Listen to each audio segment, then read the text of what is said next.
Bueno, vamos a entrar en materia. Ayer fue el día del 15M. Ya saben que las manifestaciones o sobre todo los actos de reivindicación se hicieron este fin de semana pasado, pero no por eso esta semana se habla en torno a esta cuestión. Si todavía queda algo del movimiento 15M, si sirvió para algo mostrar la indignación durante aquellos días aquí en España, indignación que, por cierto, ya saben, se contagió ya no solo a otros países de este continente, sino a otros lugares también del mundo. ¿Ha quedado algo? ¿Merece la pena todo ese esfuerzo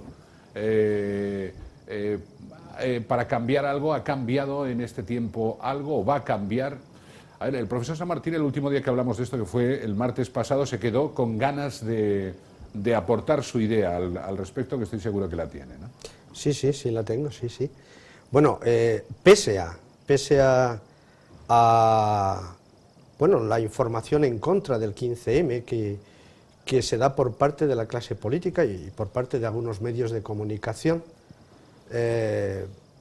presentándolo más o menos como una especie de cadáver. Bueno, yo he escuchado cosas terribles y tal, pues a mí me parece que uno, para hacer un balance, lo que tiene que pensar es en las alternativas y ver, bueno, las propuestas que se hicieron y ver si se han cumplido algunas. Yo voy a decir solamente unos poquitos logros que me parece que han valido la pena. El primero, y casi principalísimo, no quiero decir que el 15M lo haya hecho por entero todo, pero que desde luego ha contribuido de alguna manera y en firme, gracias al 15M se puede decir que la crisis, la gran crisis que venimos padeciendo, pues se ha desentrañado y se ha puesto de manifiesto que no es una gran crisis, sino una gran estafa, como decía José Luis San Pedro. Es la gran estafa de un sistema financiero que estamos pagando entre las clases menos favorecidas, por cierto. Mientras los políticos no solamente no miran hacia otro lado, sino que incluso sirven al sistema financiero. Y eso es del 15M. Pero hay otra cosa más importante y que la gente ha olvidado, o mejor dicho, no ha olvidado porque si no, no se dedicarían a atacar de manera tan furibunda al 15M algunas personas, como la delegada del Gobierno de Madrid, y es que el 15M consiguió que las víctimas, los damnificados de la gran estafa, salieran del aislamiento y se constituyeran en distintas plataformas, algunas de las cuales están poniendo en serios aprietos en lo que se refiere a la credibilidad, en particular al gobierno actual. Me refiero a la plataforma de afectados por las hipotecas, las plataformas de los preferentes, etc.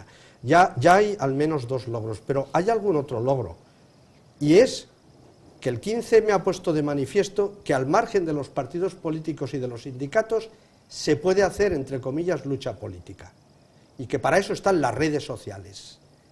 Y eso ha sido una innovación tremenda, innovación que en otros países han puesto en práctica y han copiado. Ya tenemos tres. Y termino, si quiere, la más importante, y están criticando continuamente al 15M porque van en contra de la democracia. Entonces, criticamos a las mujeres que defendían sus derechos el siglo pasado, cuando en democracias occidentales, en las democracias más avanzadas de Occidente, se les negaba el voto y salían a la calle a manifestarse. No, el 15M no es antidemocrático. Antidemocráticos son los que están en estos momentos deteriorando a marchas forzadas la imagen de la democracia. Porque el 15M lo que quiere al fin y al cabo es más y mejor democracia. Democracia participativa. Democracia participativa. Y les recuerdo que la única iniciativa legislativa que ha llegado al Parlamento, no diré que se han reído de ellas, cuando había más de 1 millón de firmas detrás, sino que simplemente no la han tenido en cuenta. ¿Eso es democracia participativa? El 15M al menos sí que la defiende. Entonces, yo antes de criticar tanto, me dedicaría a ver lo que estoy haciendo. Y termino, porque el día pasado dije, no creo que los estudiantes estén esperando. Estoy de acuerdo en lo que decía Ángela Serrano en todo, excepto quizá en esa expresión, porque yo estoy en clases virtuales, y yo no veo a los estudiantes esperando. Los estudiantes están por delante de nosotros, arrastrándonos, porque ellos son los que en estos momentos están sufriendo de manera más dura y cruel la crisis o la estafa inducida por otros. Entonces, ellos son los que yo no creo que estén aguardando, ¿no? Los que están aguardando son otros a ver si la tormenta escampa, porque la crisis es cíclica y volvemos otra vez a las andadas del pasado. La verdad, Ángela, es que el clima, imagino, en las aulas ante la falta de esperanza, no ha de ser muy allá, ¿no? Quiero decir, quizá no es el mejor momento, ¿no?, ambiental en la universidad. Yo creo que se viven dos realidades paralelas frente al 15M. Una es la realidad de quienes están metidos en el tema de la plataforma, lo viven desde dentro, propugnan por nuevas ideas, se toman con calma y muy rigurosamente lo que se está planificando allí, lo que se está presentando, el tipo de política participativa que se quiere hacer.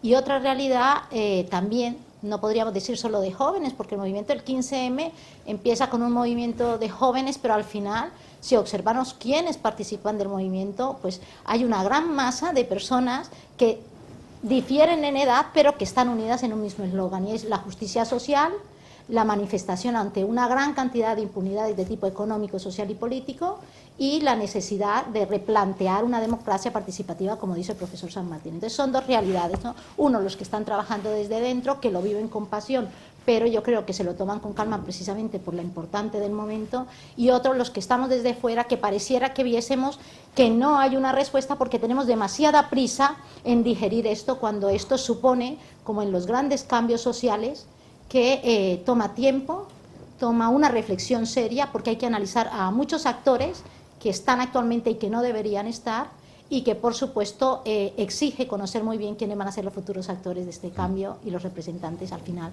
de esa democracia, ¿no?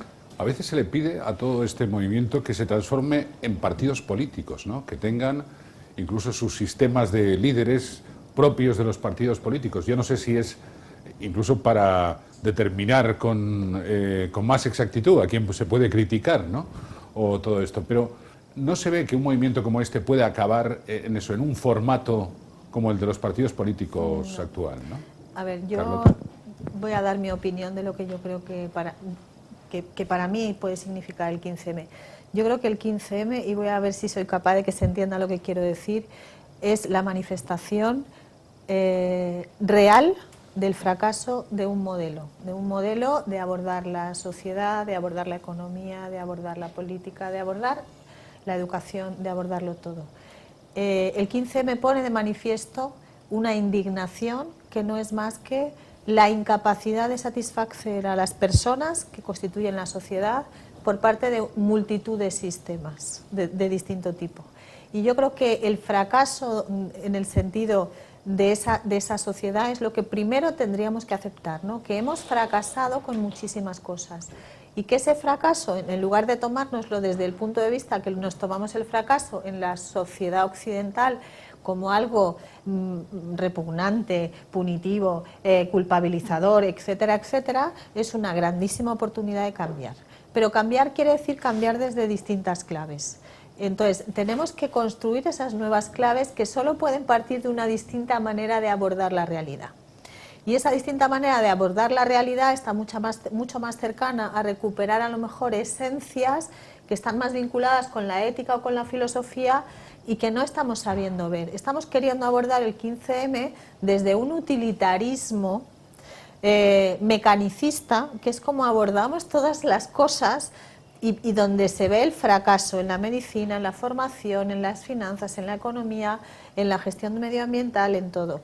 Tenemos que aceptar que el sistema ha fracasado y desde ese fracaso desarrollar la responsabilidad individual de cada una de las personas que intervienen en la sociedad para proponer desde su área qué podemos hacer para cambiar. Claro, Carlota, pero aquí le estamos pidiendo al sistema. Usted no, al sistema no. Ha fracasado. Cada uno de nosotros. Reconviértase en otra cosa, ¿no? Ese es un poco, parece que sea lo que estamos diciendo, ¿no? ¿Sabe? En España hubo un político que se llamaba Adolfo Suárez y que consiguió que todo un, entre comillas, parlamento, las célebres cortes y tal, se hicieran el harakiri. Sí, porque había fracasado por completo el sistema. Pero sabía dónde iba. Sabía, y también ahora. Y hay gente ahora que sabe sabemos hoy, a dónde vamos. Claro. ¿Dónde, quiero decir, cuál es la alternativa a lo que hay? Esos una son democracia. Los de los que habla eso es. Ángela. No, pero yo lo diría de otra forma. Sí. Yo creo profundamente en una democracia, lo voy a decir en cursi, 4.0, es decir, una democracia participativa, que se puede hacer. Y más hoy en día, pero si cualquiera sabe utilizar los cajeros para sacar dinero, no puede utilizar un ordenador simplemente para decir sí o no a las grandes decisiones. Quiero decir que las experiencias que tenemos en este sentido, por Sí, ejemplo sí. en California, donde se hacían hasta hace poco, pues a través de las redes y todo esto, encuestas a la gente, se hacía una pregunta y se decidía. La experiencia no ha dado buenos resultados. Es que la participación, no crea usted que se asume siempre alegremente. O sea, en el momento en el que usted da participación a terceros, espere un fracaso, es decir, usted tiene que educar para la participación.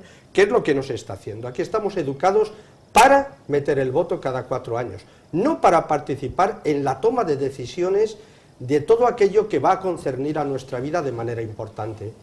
Es que hay que educar para la participación, pero si usted, a través sobre todo de los medios de comunicación, está educando en lo contrario, obviamente no va a potenciarlo. Eso por una parte. Pero usted me habla de un cambio, profesor, a largo plazo. No creo usted que los cambios, esto es como, esto en el año 68 también se decía que cambios a largo plazo. Es que yo creo que uno no tiene que pensar en que para cambiar la situación se necesita cambiarlo todo de golpe.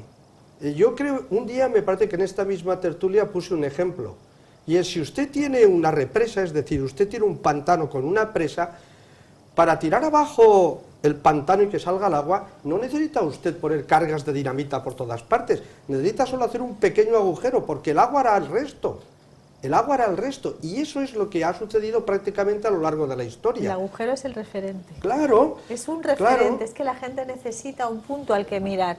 Y eso significa que tenemos que dejar de la cultura del hablar o de la palabra a la cultura de la acción. Porque la acción ejemplificadora, eso es un referente, y para eso solamente tienes que hacer y convertirte en modelo de, y eso tiene el poder de la viralidad. Y el poder de la viralidad es en lo cercano y en la propia red.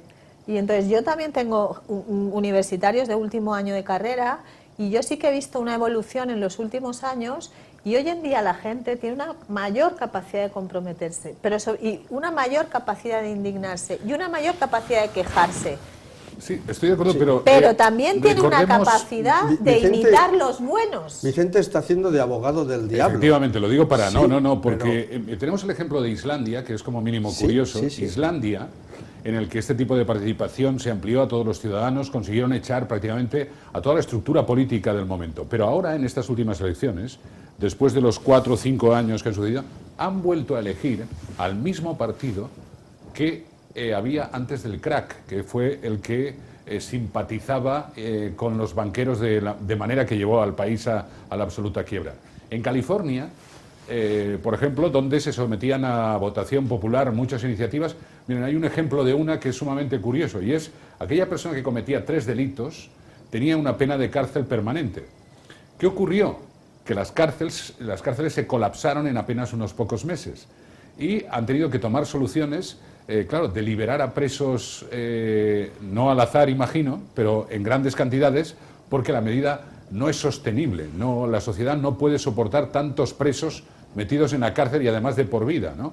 Es decir, este sistema que usted dice que depende mucho de la educación, es posible un sistema que nos podamos plantear dentro de unos años, ¿no? Cuando hayamos adquirido, pero ahora en este momento los ensayos que se han hecho sobre el mismo no nos aportan la ilusión de mejorar las cosas, ¿no? Si me permite, un par de propuestas muy simples, perfecto, enormemente simples, y realizables y factibles, en definitiva. Que cambie la ley electoral.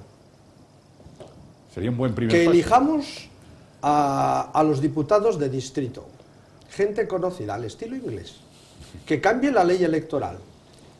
¿Listas abiertas? Que cambien todos los elementos de control de nuestra sociedad, por ejemplo, en el ámbito económico.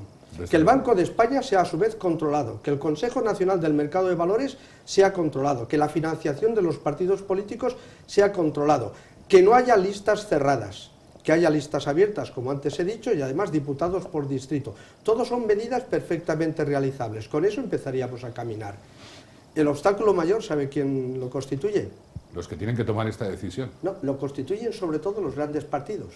Pero los grandes partidos, Vicente, y esto no quiero ser agorero, tienen que empezar a dejárselo mirar o a mirarse a sí mismos. La última encuesta que en España hemos conocido acerca de los grandes partidos El CIS, pone, de les debería poner los pelos de punta. Algunos lo Para tendrán. gobernar, Vicente, en España se necesita estar por encima del 40% de los votos. Y los dos grandes partidos políticos en estos momentos están en torno a 20. Eso quiere decir que la ciudadanía no está dormida. Y yo creo que, bueno, tiene usted razón, por lo general hay una tendencia al conservadurismo en todos nosotros, hasta en los más avanzados, lo hay, porque tenemos cierto miedo ante lo nuevo, ante la innovación, ante lo que no conocemos, y eso es lo que hace que muchas veces nos mantengamos en una situación de indefensión aprendida, por cierto. Ángela. Sí, yo creo que desde, y el profesor San Martín me corregirá, ¿no? No, yo no corrijo a nadie. Hemos estado Ángela. desde las universidades trabajando un poco en la formación de la ciudadanía, de la autonomía, ¿no?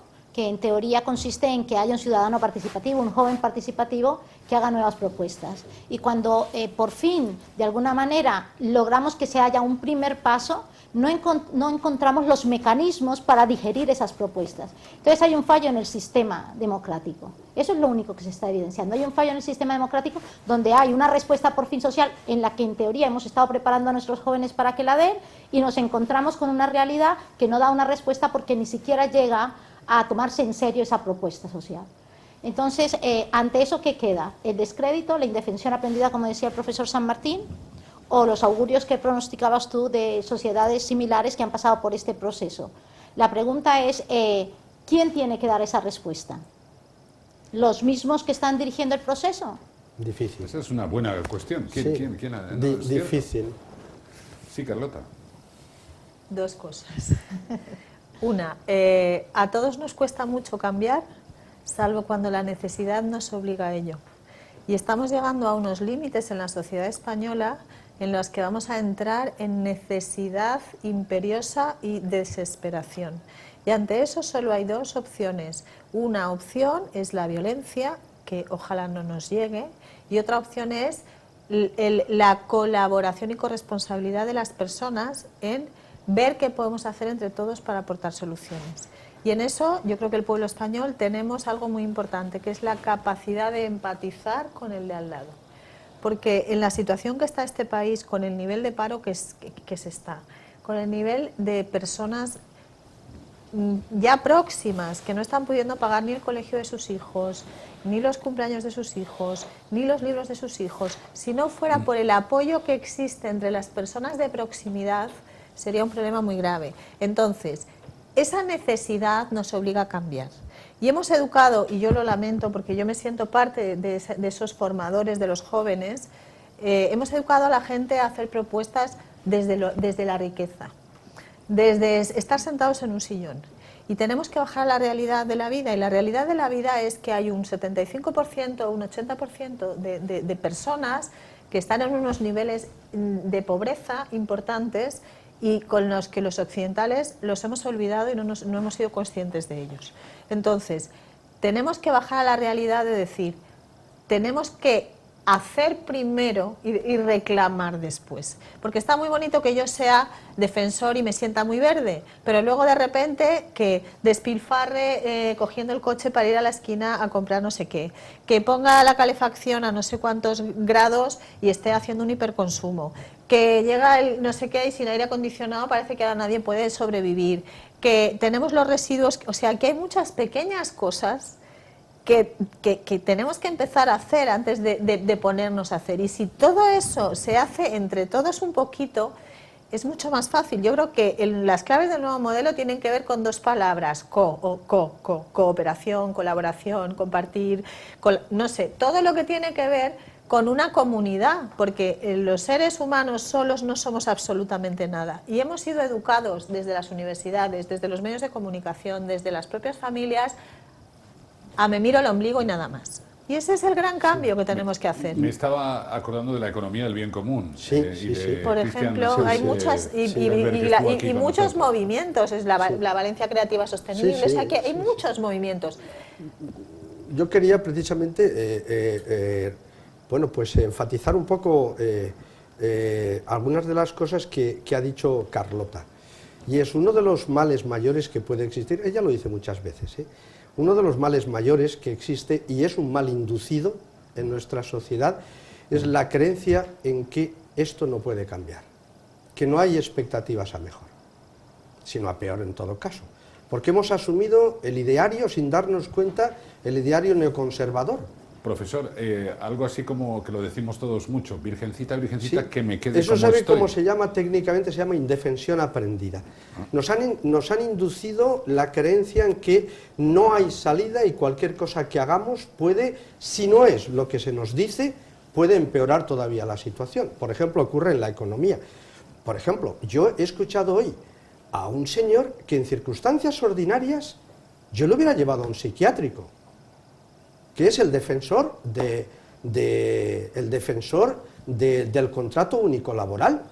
Este señor que tiene un alto cargo en Europa. Sí, sí, este señor debería estar en un psiquiátrico. No, a mí también, he de confesarle que me ha causado la misma sensación. No, claro, Digo, este claro, hombre- y sin embargo pontifica y dice, no, aquí para evitar, fíjese, yo el otro día decía, ¿cómo están utilizando el lenguaje de manera perversa la clase política? No, este señor dice, para evitar la brecha entre contratos indefinidos y contratos laborales, contrato único. Oiga, vamos, y este señor lo que hay que preguntar es, ¿qué intereses está representando? ¿Qué sueldo está percibiendo?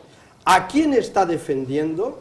Etcétera, etcétera. Porque es que yo empiezo a estar asustado. Bueno, luego le han preguntado, Le digo- por cierto, le han Sí. preguntado, bueno, ¿qué país está utilizando el sistema que usted dice? Dice, que yo sepa, ninguno. No, pero O sea, lo ensayaremos en España. ¿Sabe qué pasa? Que estos individuos, casi todos, han nacido en el mismo vivero, que es Goldman Sachs. ¿Lo sabía usted eso? Por ejemplo, el Draghi, de Goldman Sachs, el primer Monti, el primer presidente que meten a la fuerza desde Europa en Italia, Goldman Sachs, el Papademos este de Grecia, que mete también la Unión Europea a la fuerza, Goldman Sachs. Al final, ¿quién no es de Goldman Sachs? Es como Y una claro, secta. para él, a mí, claro, profesor, ¿sabe, pero sabe una la secta- sensación que me da este Sí, individuo y otros sí, parecidos a él en sí, Europa? sí. Que improvisan. No improvisan. Yo creo que cosas tan importantes alguien tendría que prepararse mejor las respuestas. Lo que ha dicho este hombre sí, es sí. producto, no sé, de la improvisación, porque es que se le pilla por todos los sitios. Igual es un globo No, sonda, no, ¿no? es que quizá el cociente intelectual, que es cociente, no coeficiente, el cociente intelectual no lo tiene muy alto, pero responde muy bien a los dictados de su amo.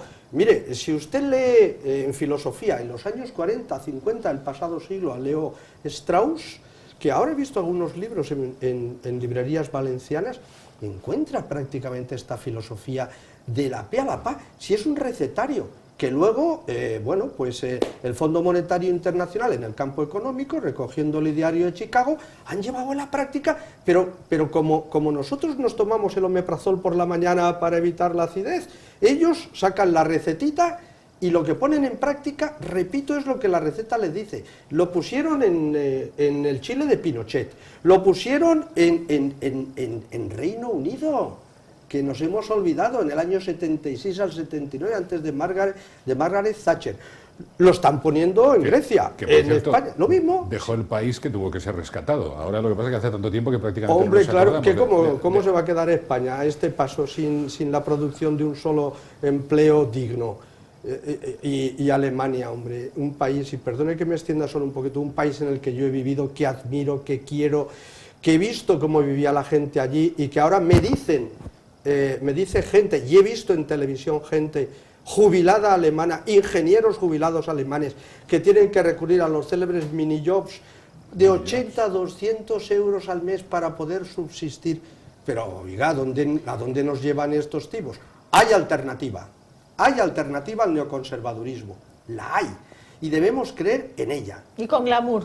Y con glamour, como tú. No, lo digo porque hay Bien. que